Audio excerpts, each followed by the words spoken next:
1, 2. לפני שאתם מחליטים איזה מסגרת הכי מתאימה לילד שלכם, תעצרו רגע ותשאלו אותו, ומה אתה רוצה? שאלה כזאת יכולה להיות בסיס להבנה מה המסגרת שבאמת הכי מתאימה עבורו.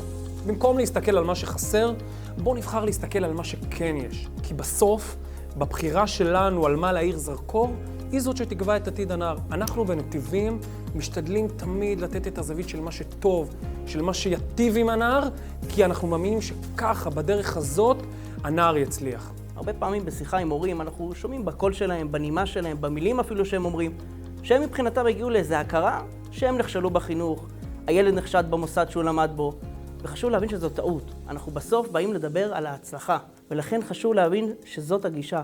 אנחנו לא מדברים על כישלון, אנחנו מדברים על הצלחה. כהורים, יש לנו ציפיות, לפעמים משהו משתבש. התפקיד שלנו בשלב הזה זה לעצור, לעשות הערכת ציפיות מחודשת, לנסות להבין מה נכון ומה טוב עבורו. בעיקר, איך אנחנו כהורים יודעים לייצר אצלו חוויית הצלחה, שתוביל אותו הלאה ושהוא יצליח בנתיב ובדרך שנכונה עבורו.